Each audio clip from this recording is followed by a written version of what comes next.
Recording. We're recording? Yeah, we're recording. Like right now, me and you are Yes. recording live. Yes. From Anarchy basement? Yes. Meaning I'm sitting where punk rock libertarians sit? Yeah, dude. I feel so honored. Ladies and gentlemen, Sweet. That Rob Guy podcast. I'm Rob Hartson. I'm sitting here with Matt Bergman. Matt and I became friends in 6th grade, his second tour of duty of 6th grade. I want to say it was what, 93? Around that. I want to say 92. Fair enough. 92 it is. Yeah. Yeah. In high school, we formed a punk band after becoming friends, played a ton of free shows together. We roommated for a bit. Since then, since I moved on to Florida, Matt has since gone on to many other bands. Not many, but a few other bands. He founded Punk Rock Libertarians, website, Facebook, podcast. He's still a mischievous and childlike kid at heart. That's why I love him. It's part of his charm. Ladies and gentlemen, Matt Bergman. What's going on, man? Hey. Yeah. So you and I met at a small Baptist school where we were kind of outcast, didn't fit in, and started a punk band. What got you into punk? I remember hearing when I first got into rock music, it was with Nirvana, and then I like Pearl Jam a lot, Guns N' Roses, and these were all bands that admittingly had punk influences. Right. Soul Asylum, like those are my favorite bands. And then I remember in '94 when Dookie hit, we heard Green Day, and we both like Green Day.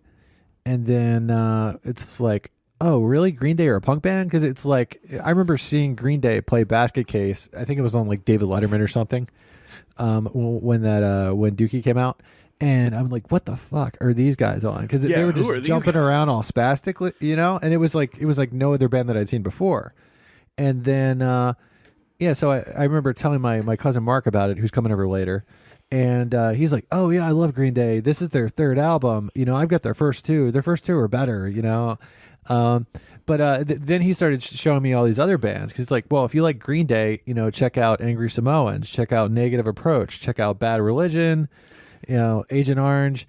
And then the list goes on and on. So that's how I got into punk, is mostly Mark. And I remember, then when I found out these punk albums, I would show you these punk albums. Yeah, Mark, I remember Mark was like the punk godfather almost. Like, this is where we found all the sacred music. Like, my first remembering of, like, this came from Mark was, I think it was Rancid's first album, or Let's Go.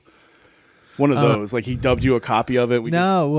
Actually, I remember, I think it went like this. I think, like, Let's Go came out, and you would go to get a CD, like, every week, right? Like when you were a kid, usually. Youth, yeah. Yeah, so, I mean, you would get a CD, like, every week. And it wasn't I like, dude, you should get Rancid, yes. Let's Go. Because, I mean, we both heard the song on the radio and we both liked it. So, I mean, yeah, and then you got it and you're like, oh, this album's awesome. Yeah, that's exactly how that happened. But, like, I remember, like, sitting out on the old, outside on the curb, just on the ghetto blaster, just listening to the dub tape over and over and over and over and over again.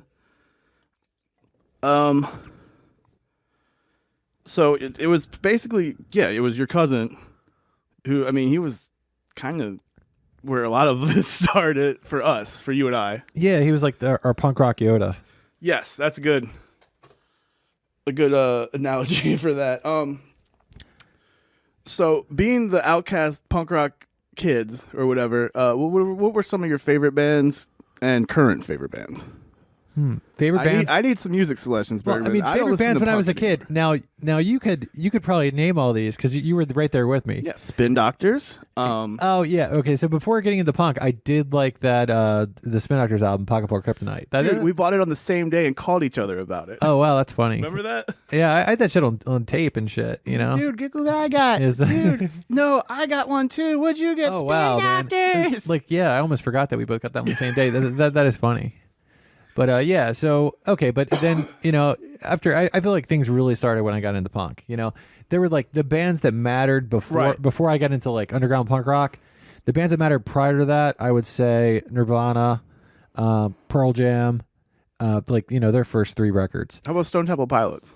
You really never liked them. They You know what's funny? Like, I'll go on YouTube from time to time and I'll like look up some of their singles because they had a lot of good radio hits.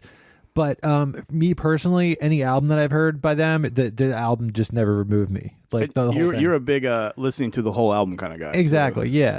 I've got to like the album the entire way through. If there's songs that are like 6 minutes long that I skip past, it's like I don't want to listen to that shit. You know. Yeah. It's like I like to just let it roll and have it be good. So then, yeah.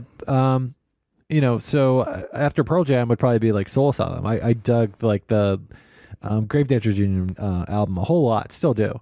Yeah, that's top 90s classic. And then, you know, after first getting into punk, there's early my early favorite bands were probably, you know, Green Day, and then but then I soon Rancid became my favorite band for a very long time. And then Pennywise, my favorite band for, you know, it was like those were like the get you in the punk rock bands, like the like safe bands are almost like gateway drugs. The gateway drugs to punk rock. Yes. Yeah. And then even from there, though, really that whole in the 90s, first getting into punk, the Epitaph bands. So, you know, with Punkorama, there's a lot of solid tunes on there, and there's a lot of solid bands on Epitaph in the 90s. Dude, that Punkorama Volume 1 stood alone as like a classic album. Yeah, I agree. Definitely. I was just listening to it last week.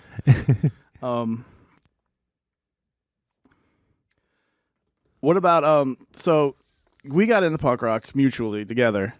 Oh, and then but then from there, you know, I got into J Church in like 95 or 96. And that is your favorite band. And they're still my favorite band to this day. And they just put out like a shitload of albums. It's just so much fun to collect their stuff. You're a big record collector. Yeah. You got like crazy 7-inches. A lot of vinyl. Stuff that came from different countries and stuff. Yeah. Mm-hmm. That's cool. I mean, some beautiful stuff you got. Thank you.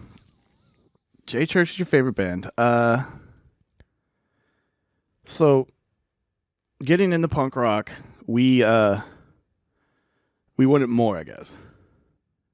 What did you started playing guitar? I got a guitar that Christmas. Yeah, I remember that. Didn't you have that blue Ibanez electric guitar? No, I had a black. It was a black. Oh, okay. Ibanez. But I remember it was an Ibanez, and I know it had at least one humbucker in it, right? It had duals.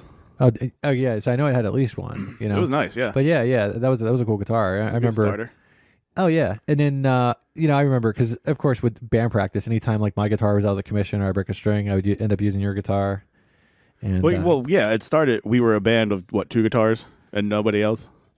Yeah, and then wasn't it just so happen like your dad had a bass? Yeah, we need a bass player. Yeah, guess I'll be the bass player. Right. And then we needed a drummer. Yeah, our first drummer. Yeah, Joel. No, before Joel. Oh, Ryan? On the buckets. Oh, Ryan on the buckets, yeah. We had our friend Ryan playing 2 5-gallon buckets on turned upside down bar stools. It was a snare. He had a snare. It was one bucket and a or snare. Something. I think it was 1 bucket and a snare. And there might have been times when I made that kit like 2 buckets and a snare, like made it fancier, you know? But yeah, I mean, we just play with like what we had back in the day. And we played a show like that in a barn. Oh, right, yeah. And I mean, it wasn't really a show. Well, yeah, and I remember with that show, it's like, I think it was a couple months after Joel had got his drum set. But prior to that, Joel was used to playing on the buckets. So didn't he do like most of the songs on the buckets? And then like the few songs that he could play on the drums, which are like the slower songs, because like he couldn't do the punk drums. Well, yeah, that fast beats were... Yeah, the fast stuff he could only do on the buckets at that point. Yeah, but I mean, shit, I mean, we definitely had fun, you know? That was just... So... We went through many names. Aftertaste was the original. Then what was it? Somebody else had that name, or like people were coming out with albums with that name. We're like, we gotta change it. How about Resabio, the Spanish of Aftertaste, or something for a minute? Yeah, exactly. So we did Resabio for a minute, but at any rate, we ended up settling on 601, which was a story that I wrote in 6th grade about terrorists attacking the school at our Baptist school. Yes, yeah. That you wrote for class. Yeah, so I wrote a story about terrorists attacking the school. So it was very like a parody of Toy Soldiers, but it took place in our school, and I used movie.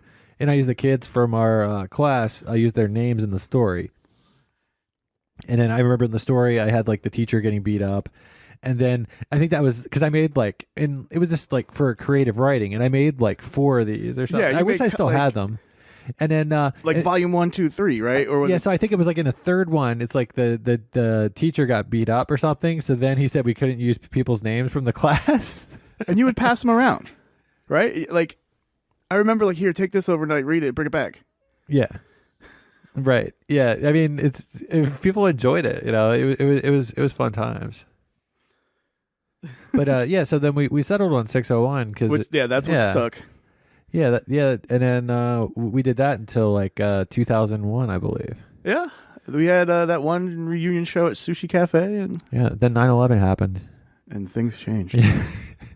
Never forget. No, but I think our last show that was like that was probably like a few months before 9/11. Actually, come to think of it. Was it at Sushi Cafe or was it at that hall? Yeah, it was at the hall. It was at the Arbutus Fire Hall. That 3-prong outlet trashed right before us. Yeah. I mean, that floor was so sticky from beer or whatever allegedly was in those super soakers. Yeah, 3-prong outlet, Matt Pless's old band. Shout out to Matty P. Yeah. Any more memories from 601? The Kevins. Oh my God, I just remembered the Kevins. Oh yeah, so. Like, what happened with the Kevins? I remember we were mad at them for some reason. It was the internet. It was like right when we first had the web page. Okay. I made our web page and spent way too many hours doing it, like making HTML, and now you can just do it in 2 seconds. And it was like a comment or something that they left that was like basically internet trolling before internet trolling. I don't even know exactly. I think they just said we sucked or something. Well, we played a show with them. That's rude. Like, what band just like talks about an older band? They were a little bit older than us. Yeah, I think they were older. They were jealous. You okay over there? Oh yeah, dude. It's a big hit. But yeah, we had a little feud with the Kevins, and then I think there's still pictures floating around on the internet of this giant sign that we made that said the Kevins suck. That was probably 12 feet. It was a bunch of probably poster boards taped together. Yeah. It took forever to do. How many Sharpies did we go through? Yeah, right, yeah. And I remember, like, while we were doing that, you were perfecting your ollie or something. Like, oh, watch how high I can ollie. Watch how high I can ollie. That's wonderful. And then skate a little bit and do it. I can't do that. It's cool. You can ollie. It's pretty high. So, yeah. We never took that to, like, a real show, did we? We didn't have many real shows.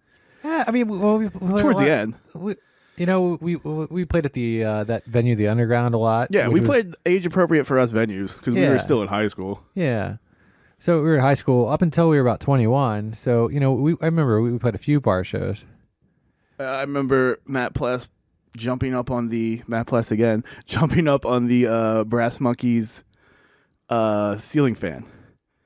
And I think the show got shut down after that. Or something happened at Brass Monkey. Yeah, and then the Vault. The Vault open mic nights, yeah. Yeah, but I mean, I don't know. I think the best shows, and I think the best shows still are, there's like, hall shows with like kids, like the all ages shows. Oh, hell yeah. Yeah. They're probably still, I mean, do they even have those shows anymore? Well, last I heard, like around here in Catonsville, they, a few years after we were doing them, like at the YMCA and stuff? Yeah, a few years after we were doing them, like all the places, like I think the YMCA made a rule like no more punk bands. So they still did shows with like all sorts of bands, but no more punk bands. Damn, that's so weird. Yeah, so that's profile. That's just wrong. Right, and from what I gather too, I guess there's not as many punk kids around in Catonsville anymore.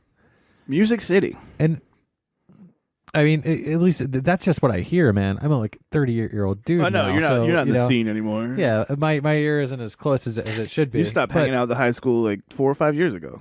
No, but I mean, I do work at a music store, and so in Catonsville, so I know like the kids that come in, and it's like, what's like the in thing now? Like, because I mean, like there are kids that have come into my store who I hear them playing a punk song, and I'll be like, oh hey, that rocks, blah blah blah, and I'll like Anger Samoans, hell yeah, really, or yeah, stuff like that, and then I'll talk to them about punk, and it's like, oh man, nobody's into it. I go to Catonsville and nobody's into that, like wow, yeah, but I mean. It's. I think there's still a few kids into it, but I guess not as many as when I went there. Everybody wants to be a rapper now. Lots of The mumble rap is big, I've heard. it's easy. Yeah? We've all tried it once or twice in our lives. Not Come all on of us. now. All right, well, maybe I did, but whatever. So growing up, you were a bit of what my grandmother would probably call a problem child. The charlatan? Probably a charlatan of sorts. The first time you spent the night at my house, I remember my grandmother taking away from you like fireworks and candles and lighters and like all this ammunition for like my birthday party or something. What? You don't remember that? Your grandmother? I mean, because we didn't... We came right from school. Yeah, to your grandparents' house, Yeah. and then we went to your house. Yeah. So you're saying before we even went to your house, your grandmother had to take it was fireworks 'cause away from me? you couldn't contain yourself and had to flash them. And my ever vigilant grandmother was like, "What was that?" Dude, I do not even remember that happening. Oh, I remember this vividly. That is hilarious. had, like, one of now that those, you're like- saying it, like You had one of those torch lighters, the little things with the long. Yeah, you got them back though afterwards, but not that night. There was no Oh, fireworks man. that night, and I was Dude. kind of disappointed. dude, remember like your dad's neighborhood? How we would like always like sneak out.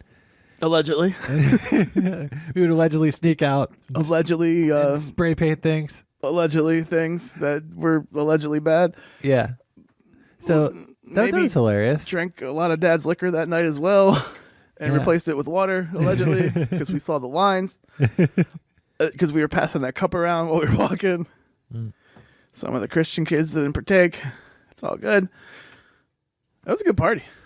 Yeah, I mean, well, that was like every year, like you had a birthday party. Yeah, and like I lived like an hour away, so it was like a haul. Yeah, yeah. So it's It was a truckload of kids yeah, going up all, to yeah, my all the dad's kids would just house. go up with your dad, you know, and it was always good times too. Yeah, out in the country. So did you have a favorite prank or a stunt you pulled as a kid? Favorite prank?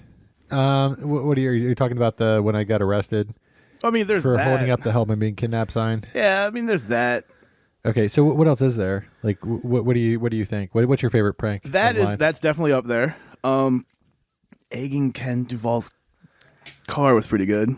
Yeah, that was pretty fun. I mean, we got a song out of it. Okay, yeah. So so this guy, he had this guy Ken. He's still my friend, and up until recently, we did a band called Ten Watch together, and but anyways, in high school, like we had 601, and Ken was in a band called TBR with some other great friends of ours, Pete and Ken. They would basically practice across Pete the and street. Keith, sorry, yeah, they would. You don't have to say basically though, dude, because they would just practice across the street. Okay, yeah. So they practice across the street from Dude, us. Jill has this thing where she gets mad when people use the word basically. So when you're not they Jill. don't need to. I'm just saying. I think this is entertaining to me. She has this thing where she gets upset when people use the word basically and they do not need to. So basically, what you're saying is she's a bit of a Nazi. No, but I don't know. I think it's pretty funny. It's Basically. Okay, so so we used to hang out with these guys all the time, and Ken, he had this like I guess he was like 17, and he had this van. It was a blue minivan. The filthy whore. Yeah, so this it all started out. I started calling Ken Cabin Boy because he cut his shorts down. He cut his pants down to shorts, but they were super long. Like they were like past his fucking calf. They were pirate pants. Yeah, exactly. So, I started calling him Cabin Boy, right? And then, so then when Ken gets a van to drive, what do you have to call you have to call the van the Filthy Whore, which is the boat from the movie Cabin Boy.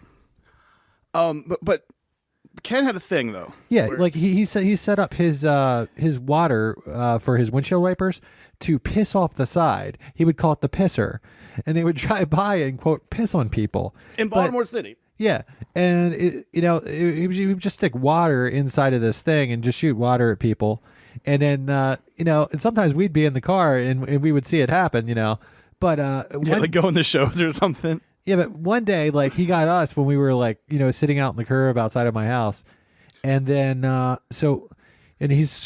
could see he's circling around the block, so I run inside real quick, and I grab like fucking I don't know like at least like 5 or 6 eggs, right?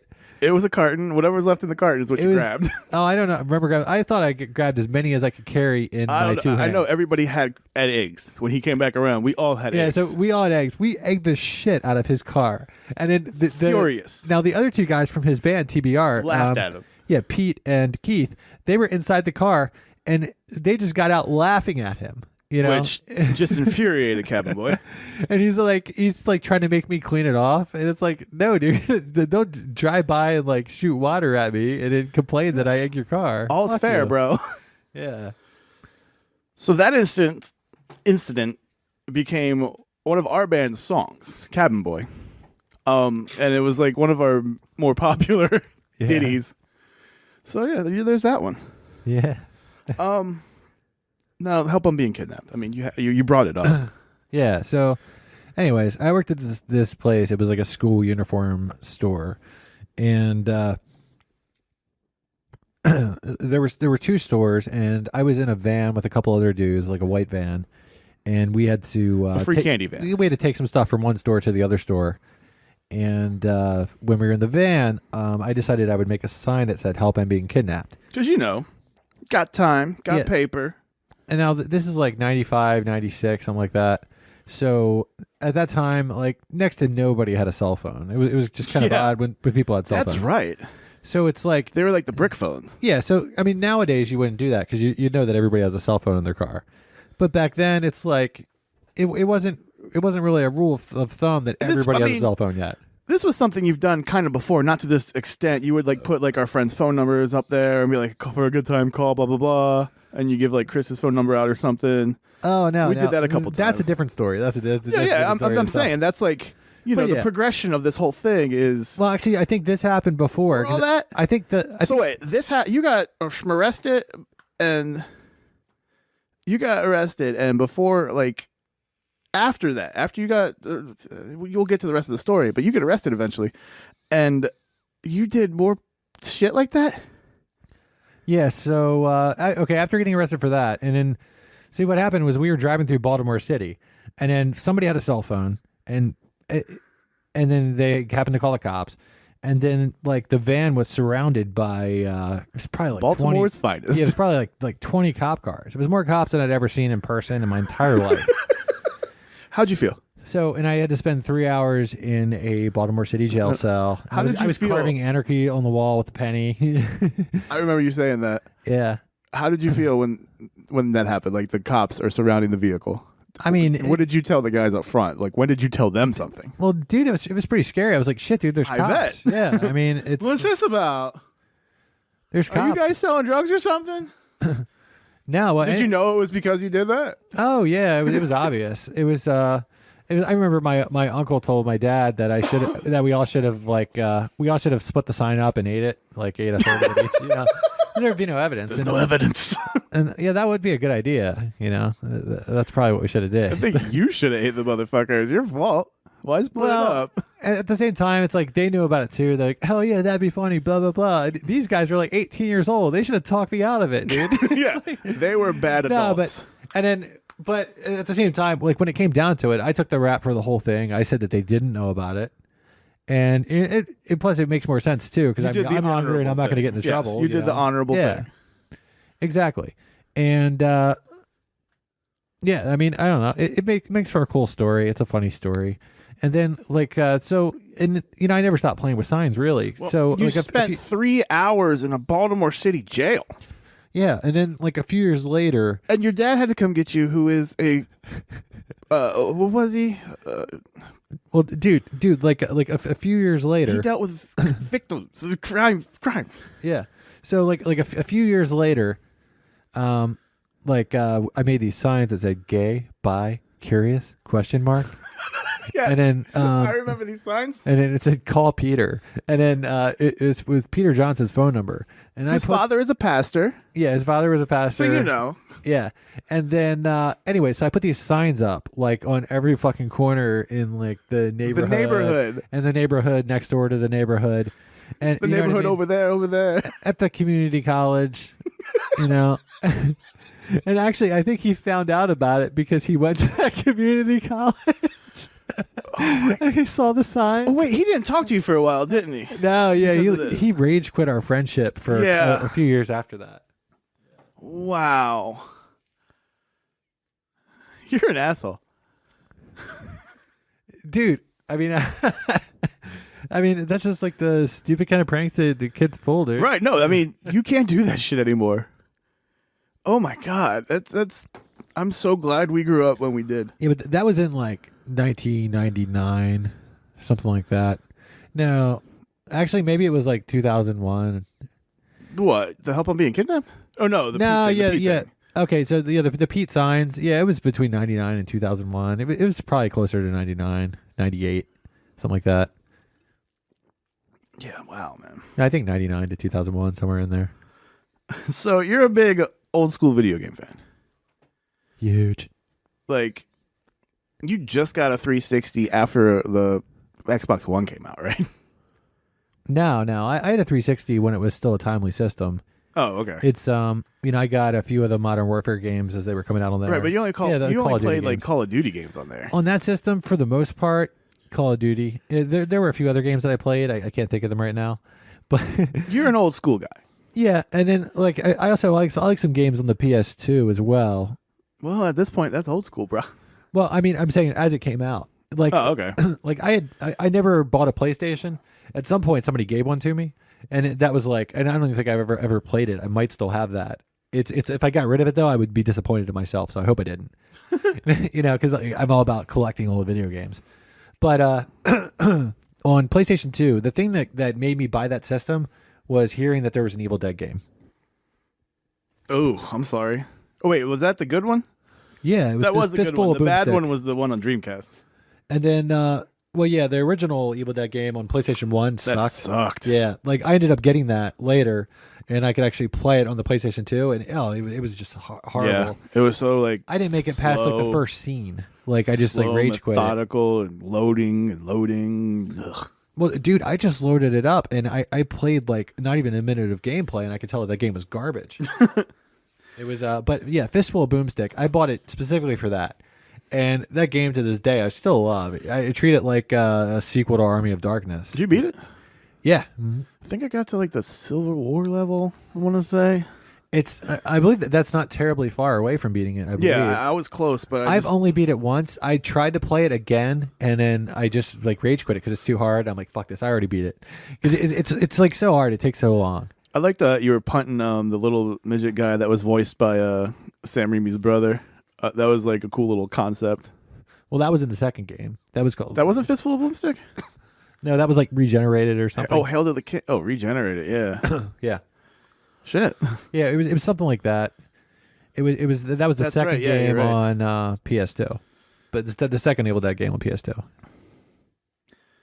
But so the thing that, like, we've been talking a little bit more than we have lately, and you've been telling me about these multi-carts you've been getting for your Nintendo, and you're just like finding out about all these old cool games that like I'm just impressed that you haven't heard yet or played yet, or Well, because you don't really do like the ROMs or anything. You're a real traditional kind of guy. You need the actual like a cartridge in your hand. And yeah. So now I'm doing the something you can multi-carts. blow on for whatever reason. Yeah, well, aren't the multi-carts kind of the ROMs? Isn't It just is. It's like emulated the games? first iteration of that kind of deal. Okay, so at any rate, like I love the multi-carts because I've got like for Nintendo, I've got about like 200 games, like legitimate cartridges, I've seen that it. are like the real deal, and I bought most of those in like 2001 to like 2004 when they were going for their absolute cheapest. It was Yeah, you got in right before everything blew up. right. Well, it's then GameStop decided they were going to stop carrying them, and they were selling them for less than they were paid for it, than less than you can sell them for on eBay, because they just wanted them out of their stores because they were just changing their policy. So Taking up room. I remember going to GameStop with like $20 and then walking out with 20 Nintendo games. I remember paying I think it was like 10 cents or 30 cents for a game. Yeah, I remember those days. It was just ridiculous because they were just trying to blow them out. So yeah, I got most of myself then, and then, but yeah, because I've been of the opinion since like 1991 that Super Nintendo is the best video game system. I have to agree. And I know there are a lot of people that don't agree. But yeah, I don't know if it was just because that's when I came into like my video game. Well, yeah, nostalgia is gonna play a part, you know. Well, yeah, that's when I was coming into my own though. Like I really knew how to play games when that system came out. So I was like, I could actually beat games then. You know, so maybe that's why I hold it so near and dear to my heart. But definitely my favorite system. Well, I mean, for me, I'll sum it up to like I had an Atari growing up, right? Yeah. And it was my dad's. I think it was a 5200, and like the controller was fucked up. Your dad played Atari? Yeah. Wow. Yeah, apparently he was into Atari. So anyway, so like I could some of the buttons didn't work, so I'd turn it on, but I really couldn't do much. You know what I mean? So it's like you almost can't even count it as having Atari because the buttons didn't work on the fucking controllers. So at any rate, then I ended up getting like a Nintendo late in like 1989, and by that time I'd been playing them at my friends' houses for 2-3 years. You know, enjoying the shit out of them. And then you know, a couple of years later, I actually got Super Nintendo right when it came out in 1991. And you know, to me, I'm still of the opinion that I was then. It's you know, Super Nintendo was just like they just took the Nintendo and straight up improved upon it. Yeah, you know, Nintendo has a like they do weird stuff, but they do stuff right. I think maybe in the last couple of years there might have been a few missteps with the Wii, the Wii U, which should have just been called the Super Wii. I think. Yeah, I don't follow those too hard. Like the Switch, you know, though. My wife has a Wii, and then she has that other system. What is it? The DS, the handheld thing. Yeah, those are awesome. Yeah, that's pretty cool. But like they were doing like touchscreen stuff before people were doing like stuff like that. They're always like trying to do new stuff. So I think Nintendo like is more about a gamer than like money sometimes. Even though you know, of course, they're about money, but. I think that next generation of video games, though, like the PlayStations, specifically the PlayStation, to me, I just feel like there was a lot of, like for me at that point in time, I just thought like with the video games, like they're improving the graphics, but I felt like they lost some of the fun. That's just what I felt because like there was too much. I mean, to me, it's just like there are like some perfect games on the Super Nintendo, you know. Well, like what? What are some of your favorites? Like right now, I'm playing Link to the Past. You know, that would be one of my top all three. Time. Yeah. It might. I think that there's a great ground for saying that that's the best game on the entire system. It's a really good game. It's you know it's in my top 3 action RPGs for the system. Damn good story. It's got. Did you play Secret of Evermore? A little bit. I never beat it, but I did play it a little bit. I love that shit. That's probably my favorite action RPG on the system. I like Illusions of Gaia. That's good. I still have your copy, actually. Yeah. Is my save still on there? Is your save still on it? Is my save still on there? I would have to check. That would be cool if it was. But yeah. Because I never beat that one either.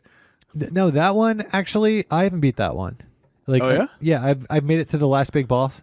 That's further than I did. The last big boss, and it was so hard that I think I only played it like two or three times, and I'm just like, I'm not going to be able to beat that this. game came with a strategy guide. Like the instruction booklet was the strategy guide. It was thick, and it was like, wow, this game is serious. So it had a lot of girth, huh?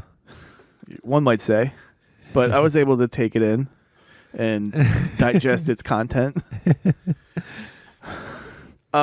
Yeah, so that was a beer break. So yeah, it's a cool Bergman thing. had to refresh his IPA since he's such a hipster now. And it's the cool thing about like re-recording podcasts and stuff. It's not like live radio, so you can just like press pause. Yeah, go take a pee, go take a smoke, go take a jerk off, whatever. Exactly. Yeah.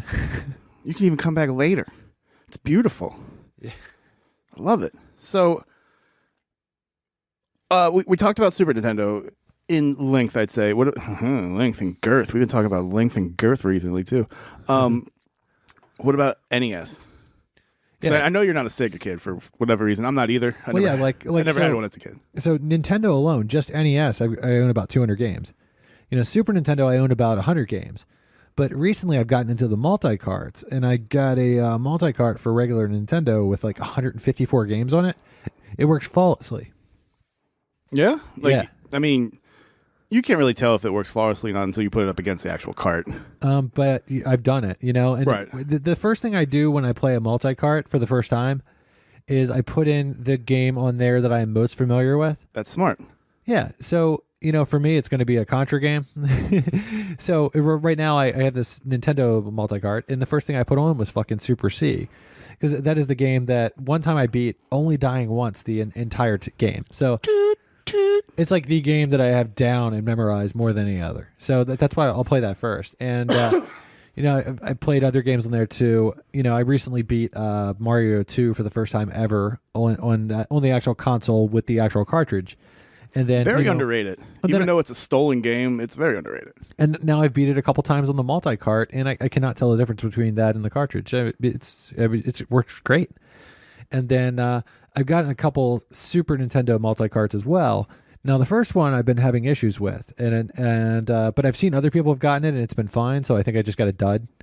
It happens. Yeah. So at any rate, I'm conversing with this gentleman from China, and I think I'm going to get another one. But that was like $22 on eBay, and it was still, though, even with when you consider that like Zelda's on there, Soul Blazer's on there, and it's only $25 for this cartridge. Contra 3 is on there. There's and those games are working fine. It's just like about 30 of the games aren't working. Yeah. So it's kind of annoying because some of the games you click on them and it'll take you to a different game. Oh, that you can't put out a product like that. But yeah. But it sucks because it's a dud. But at the same time, it's like it's a damn good deal for $22, like for the games that are working. I mean, you could get them on the sly on the internet for free, but I understand.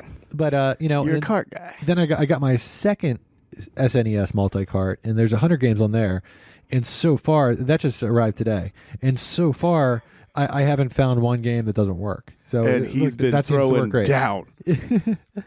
Well, I think so far I might have played about I might have demoed about like 15 games or something. Just pop them in for a couple minutes. Demoed some video games. But because you have to. You've had multi-carts before, so it's like the first thing you do is probably play that game you're familiar with to see how it's working. Yep. But then you want to check out those games that you've always wanted to play. Yeah, but you've never tried. Like what's this about? And then after that, I feel like you want to check out those games where it's like, I've never heard of this. This title sounds cool. So there's a lot of that, I feel like, before you settle into a game that you're going to play. And then you remember like the game you always wanted as a kid and just forgot about. You're like, oh shit, yeah, that game. Well, yeah, like one game I just heard about recently was Power Blade for Nintendo, and it's actually on that multi-cart. Oh shit! And I think it took me like 3 nights to run through it. Impressive. So luckily there's a password system. So, because like the levels are kind of a bitch to beat, you got to play them over and over again. Those passwords were such a bitch back in the day, though. Like, in that game, they're not really that bad. They're just like one line. Like there were some games where it would be like it was like 4 lines. Yeah, it was like ridiculous. Yeah. What was that about?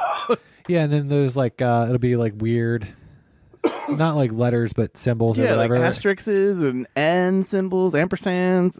Well, yeah, exclamation it's points. like in Power Blade. Yeah, it's at any rate, like the password system, the first Power Blade's good. The password system, the second Power Blade, I've been playing a little bit. Now that game is just like super hard. I've only beat the first level after playing it for like 3 days. Damn. Yeah, it's a pretty hard game, dude. It's some people compare it to Mega Man. Mega Man. I've been on the Mega Man kick lately, so I need to go revisit some of the older ones. But at any rate, Power Blade 2 is really cool. But the first Power Blade, it seems to be renowned by reviewers more. But Power Blade 2, to get a cartridge of that game on like eBay, you're paying like at least $300. Yeah, that's the thing with like these multi-carts. You get those games and you get to experience them. And then sometimes when you experience them, you're like, why the hell is this worth so much money? Yeah, like I got both of those games on a multi-cart that I paid like $25 for. It's a deal. It's a steal. Yeah. You're a horror movie guy. You, when I lived with you, it was kind of like living in a Blockbuster. You had a shit ton of movies, especially horror. A lot of Westerns, too, for whatever reason. There was like a summer that we went on this Western kick where every day we just had to watch nothing but Western movies. And, well, you would watch them. I would zone most of them out, get drunk or something. But was I watching a lot of John Wayne? Yeah, the Duke was heavy, bro. The Duke was very heavy. You have a tall man tattoo from the movie Phantasm.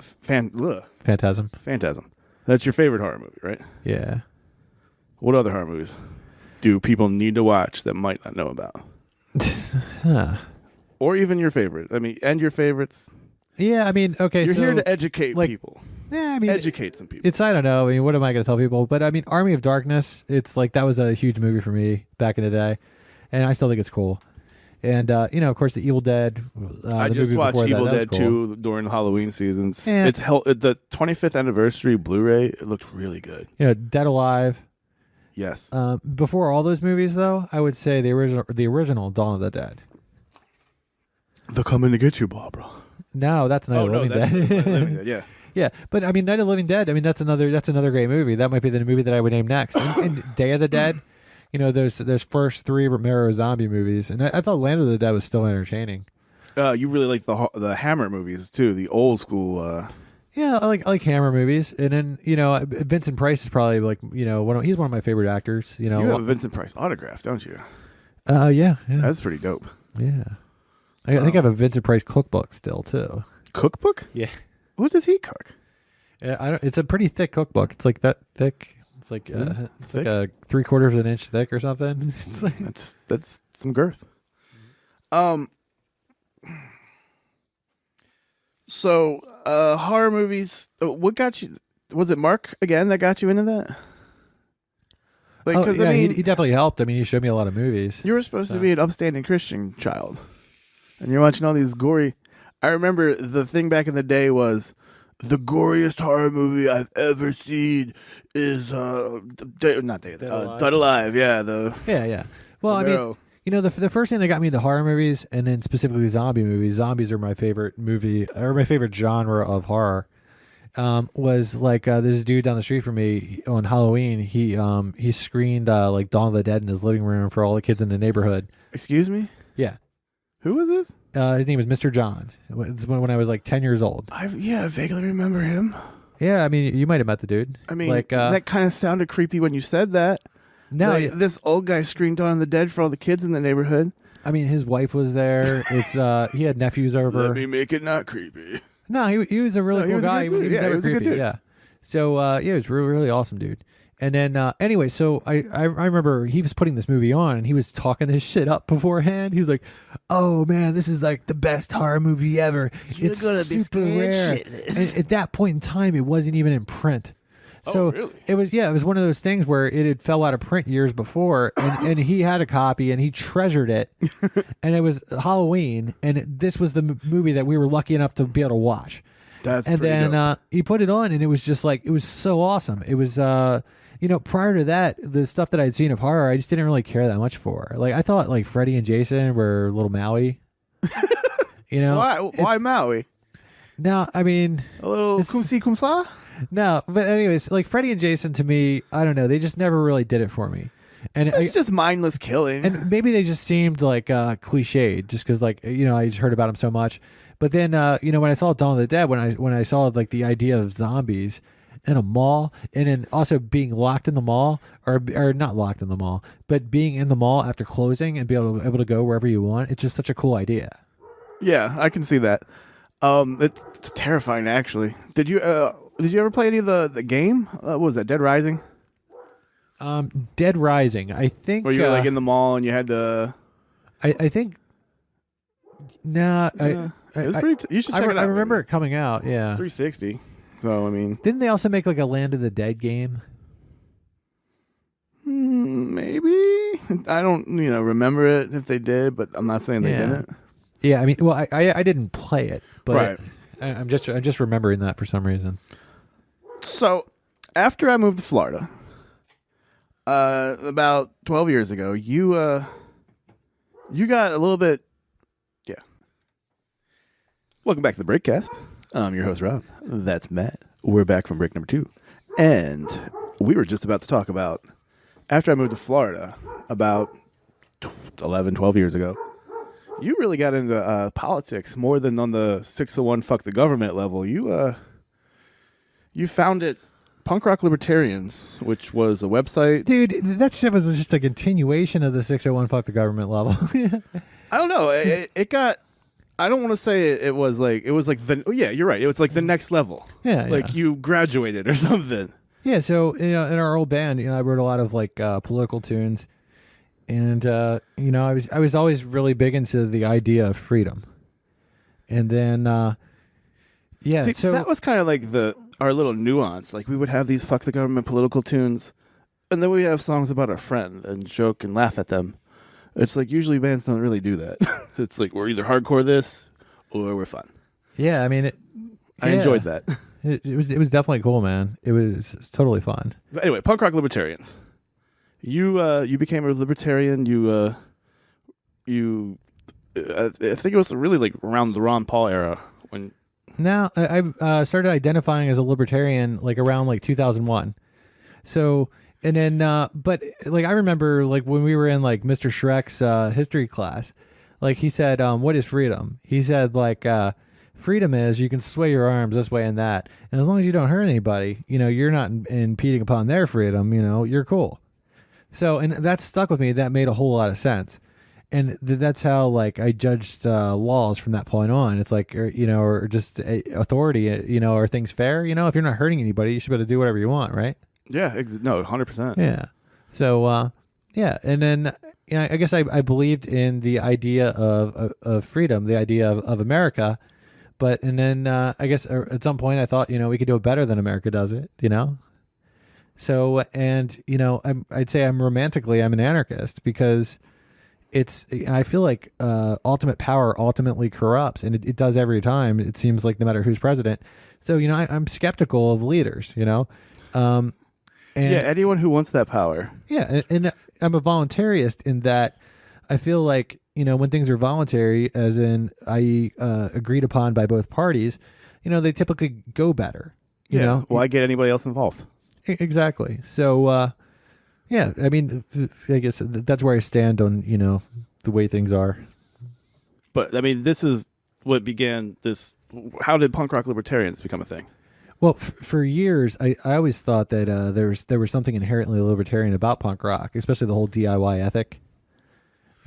So I was amazed that nobody was doing any punk rock libertarian stuff already. And then for years, I would just like Google it and find some stuff.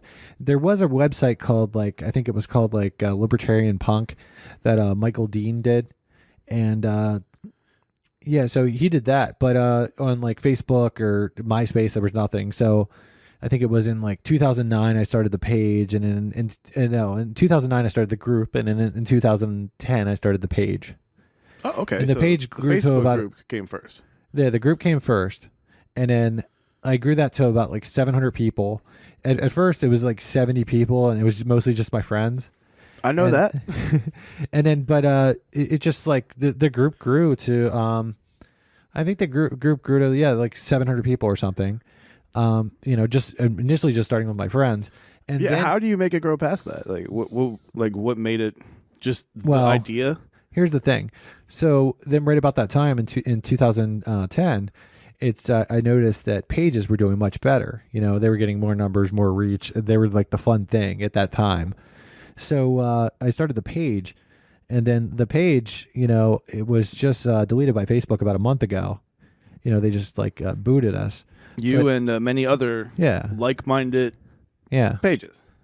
Yeah, 550 different political pages. Well, how do you feel about why? Why do you think they wanted to do that? I mean, I think they, I think in America in 2018, there's a lot of people. Everybody's so polarized. There's the Donald Trump, quote unquote. Some people call him some people call him Nazis over there. And on the other side, you got fucking Antifa. And you've got the people that are constantly sucking the cock of CNN, and it's everybody's just so polarized, divided, That's how people are easily controlled, though. Well, yeah, but the system, the Hillary Clinton machine, they're just, they thought that she was going to win, and then when Trump won, it's I feel like a lot of people blame social media. And then they also tried to do this Red Scare where it's oh, it was Russia. And then so I'm being silenced because I'm a Russian troll, Where's that? Yeah. So, I mean, it's, I think they just want control of the media, both sides are playing the same game. Well, yeah, the establishment wants control of the social media because Left wing, right think, wing, same bird. Yeah, I think they just view it as dangerous. You know. Yeah, it's. I don't know. Growing up in the '90s, it just seemed like it wasn't as quote unquote safe as it is now. And okay, so what do you mean by safe? I don't know, I just feel like everything needs to be accepted now. Which isn't necessarily a bad thing, but like it's if you don't have that opinion, you are just cast out. Well, yeah, it's anybody who disagrees with me is a Nazi. And there's no chance of redemption. Period. Right. You are done. Yeah. Which I mean, on some things, yeah, I can agree on that, but unlike what though? Like a pedophilia. Pedophilia is wrong. Oh, but I also feel there are no doubt things that are wrong. Yes. But I also feel that if you are an admitted pedo and you're trying to quote unquote get better, you should be able to buy. Do you think a pedo should be able to buy a child-looking sex robot? Yeah. We talked about this on one of my other podcasts. Yeah, I mean, I think they should. Yeah, me too. But like, not everybody feels that. That's not a thing. I mean, yes, it looks very lifelike, but I mean, like, do I think it's creepy? Yeah, it's hella creepy. I mean, as long as you keep your creep in your house, yeah, there's no victim to that crime, and I don't know. Maybe if it helps them get rid of their urges there, exactly. and not on like living people. I mean, maybe it is a good idea in that instance, you know. But yeah, it's not a crime in and of itself. I'm not gonna I wouldn't want to arrest somebody for that, you know. Right. Well, I mean, yeah. Like I wouldn't kidnap them and cage them in my basement for a period of years. But I mean, like, back to a more like realistic version of what you wanted was like, just like you said, everybody has to have like the same opinion as you or cast out. For what? For anything. For like, it doesn't matter now. It's like anything. There's like it's like we can't be different. We can't be people. We all have to be the same thing. Yeah, I mean, it's pretty extreme, dude. It's people are definitely triggered right now. So I mean, it's really both sides because and I feel like the left likes to blame it on Donald Trump, and it's like but I think Trump was more of just a reaction to this like PC culture that it was just like boiling, and it's like finally people were just like shut the fuck up. Really? You think that's what it is? Is people are just like shut the fuck up right now? Yeah. Well, I think Trump is a reaction to the stuff that had come before. But what about people? He was definitely because dude, think about it. He was like an outsider candidate, so it was people just like rejecting that that system, that establishment. I listen to a lot of like conspiratorial podcasts, conspiracy theory podcasts. A lot of them say that Trump might be a white knight because he's trying to do away with these pedophile people, and not to go back to pedophiles or anything, but no, I mean, you can make some arguments for some good things that Trump has done. You know? I mean, even like recently, he got rid of Jeff Sessions. I mean, that was the worst part of the Trump administration. And then fucking liberals are like, they're having a year ago they were calling for Sessions to resign. Now they're like rioting in the streets because he was fired and it was unjust. It's like, make up your fucking mind. It's like, I mean, I think this is like the best thing that could happen is you oust Jeff Sessions. And then Trump has also said that he's open to federally legalizing marijuana. Well, that is like one of my this thing I've been saying for a couple months now is I think right before the next election when he would be up again, he's going to do it on a federal level just to get the minority vote and get the youth vote. I mean, he should just get the sensible people vote, because it's that too. But I mean, I can see this why make marijuana violent? I just see it as like a scheme of I'm just holding this till right before so I can get your vote. I mean, that would be fucking brilliant. I mean, that would be brilliant, and whether it's a scheme or not, it would if you federally decriminalize marijuana. I'm just saying it would be a good thing. I think it would work though. Like to get him elected? Yeah, to get him elected. I mean, see, I feel like no matter who the president is, the president's always going to be an asshole. Yes, 100%. And, I do like the way that Trump triggers some people living in a blue state. It's, I don't know. I mean, it's like, so I mean, for those reasons, I like Trump. But I didn't vote for the guy. I wouldn't vote for the guy. but I'm enjoying the ride. You know, I mean, because I'm It's here. entertaining. Yeah, It's definitely entertaining. Exactly. It's been entertaining. Yeah, I mean, like, even from like I'm not really up on politics. I'm up on it. I don't have the passion for it like you do. But it's still extremely entertaining just watching from like the outside. Like, he did what again? And then you think about it, like, you know what? I kind of agree with that. Yeah, you know, I mean, truth be told, too, like I don't watch quite as much politics as I used to. It's I was a lot more interested when Ron Paul was on television every day, or like, there's a new clip of him being on YouTube. But being a badass. Yeah.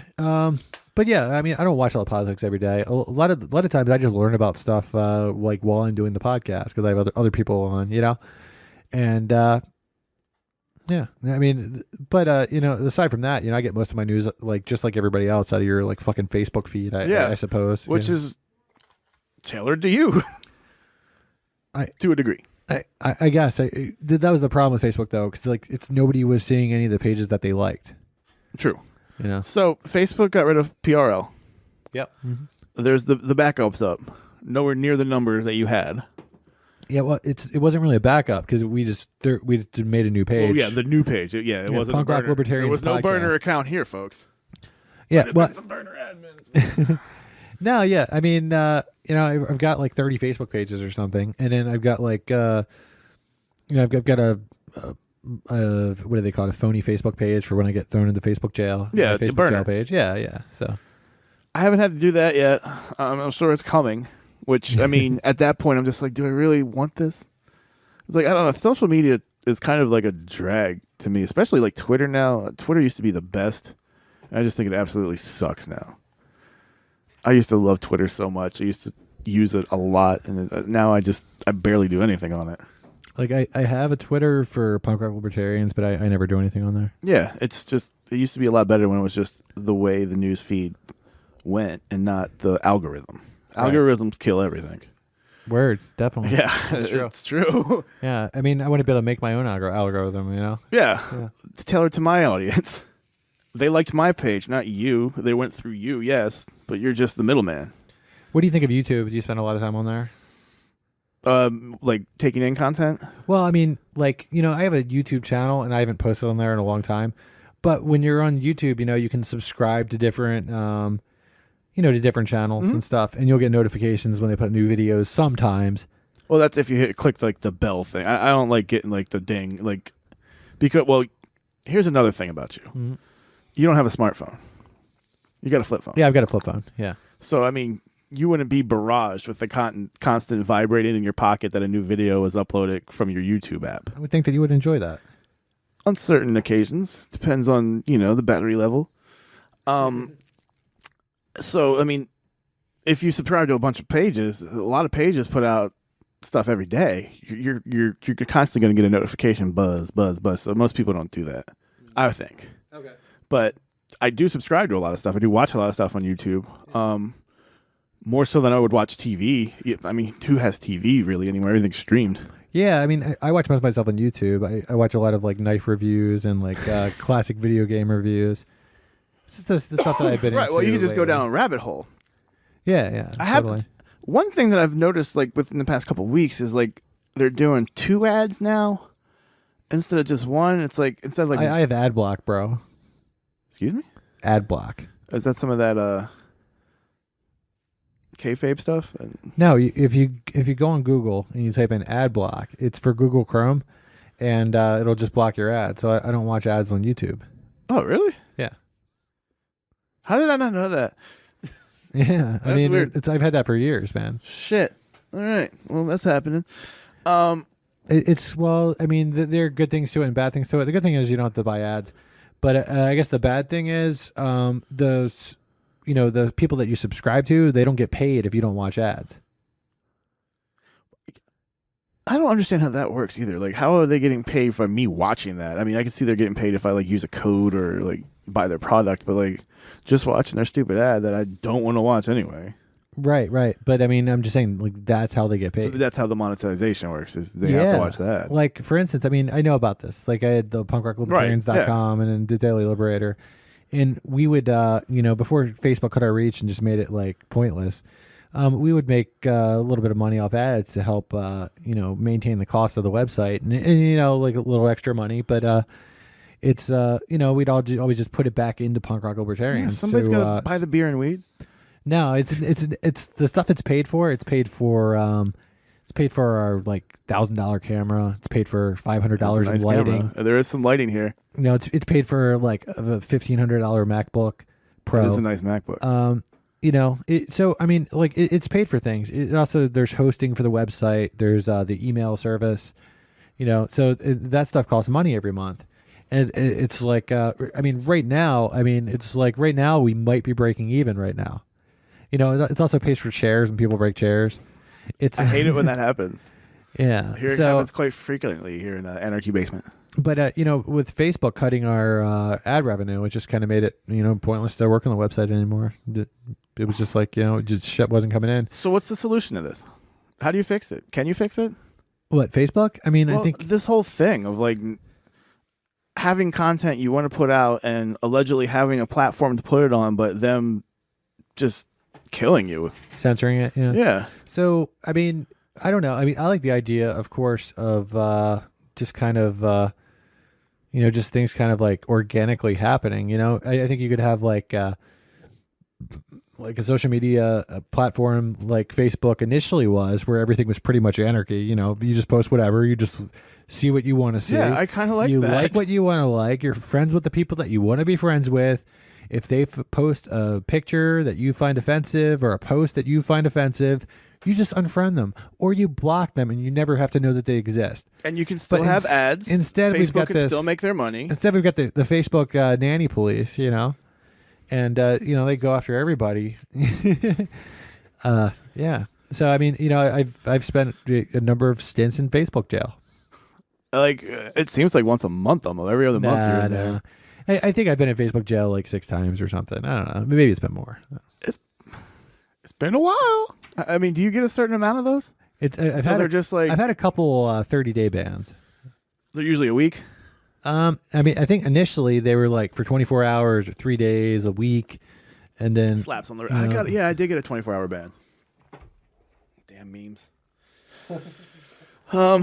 Did you see that meme where it's like you're banning me for a picture that I posted on Facebook that I found on Facebook? Right. Yeah. It's like, or it's like, where did you think I found it? Yeah. This makes no sense at all. Yeah. So, you're a dad now. We're spreading that seed. that Bergman juice. What is that like? I know like growing up, I really never wanted to have a child. You, on the other hand, I kind of felt you did want kids. You wanted a family. You wanted the house, the wife, the kid. You got that, bro. How's it feel? It's awesome, man. My wife and my kid are awesome. Your kid is been adorable. Good times. Yeah. She is hilarious too, and she loves the aquabats. Yeah, she's a lot of fun. She's totally entertaining. She's a very adult 2-year-old. She's smart. She's cool. That's the good thing. That's what I like. I like appreciating other people's kids, and then when they like poop or something or cry, yeah. Hey, your spawn here needs your attention. Do you think being a dad's changed you in any way? I don't know. That's a tough question to. It's like you seem like the exact same Matt that I know and love. Yeah, so that's why I'm saying it's tough. It's like, how has it changed me? It's changed me in that now there's this little individual that relies on me. My little spawn. She's awesome. Though? But how's that feeling? That like. Oh, but that's kind of scary. I think that's why I waited so long to have kids. It's yeah, because I think we were smart enough to know that. Yeah. But it's been great, man. She's a lot of fun. It's more fun than people say it's fun, but it's like I guess you don't know until you do it, And you were doing it. Yeah. Any last words, thoughts? Anything you want to tell people? No. Plug away. Please plug away. yeah, we've got if you want to find some of my stuff on Facebook, there's you can just type in Punk Rock Libertarians Podcast, and you'll find us on there. There's also, we have a group. There's I think there's over 5,000 people in there, and that's Punk Rock Libertarians. We just share memes and post news articles and stuff like that. You know, There's some Just dank fun stuff. memes, brah. Yeah, it's fun times. And then I also do a podcast called Punk Rock Libertarians Podcast. We just recorded our 187th episode. Shit, yeah. We also have T-shirts over at libertariancountry.com. Yeah. How big they go for us fatties? I'm not sure what size they go up to. Probably. I mean, T-shirts be going pretty big now, I don't especially know. like stuff like that. Okay. Yeah. I mean, I'm gonna peep it, see if I can Yeah. So support the cause. yeah, we got like T-shirts over there. You know. Also, you know, I also did some bands, and I did a band with rOb. I don't think do we have anything online at the current time? Not that I would like to tell anybody about, but I mean, if you're a friend of mine, it's on my Facebook somewhere on shitty sound quality. I could probably record it again on the equipment I have now, and it's not a lot better. I still think it'd be cool to like record some songs and get like Mark or Keith to play drums. I'd do it tonight. Yeah, well, we couldn't. The baby's sleeping upstairs, so we couldn't record drums. tonight. Theoretically, like I would do it tonight. Yeah, that would be awesome. But what I could probably do is maybe get the drums and the guitar recorded before you visit next. You know, maybe do that. Which is going to be actually pretty soon. It's going to be my brother is getting married in May.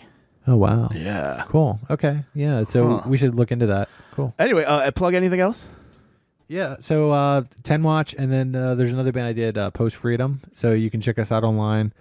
And Bandcamps. Yeah, you can find us at, I think it's bandcamp.com /Post Freedom. You can check us out. There's a lot of like libertarian minded punk rock. So some of that old 10 Watch stuff has some old 601 songs. Yeah, 10 Watch. You can find all the 10 Watch shit's up on YouTube. You can listen to it for free. Oh, that's right. You can type in 10 Watch full album and listen to both of our albums in their entirety. And they are badass. Well, thanks, Rob. Matt, it's been a pleasure. Mm-hmm. I think being in this basement, there's only one way to end this. Yeah. And that is live free. Or die.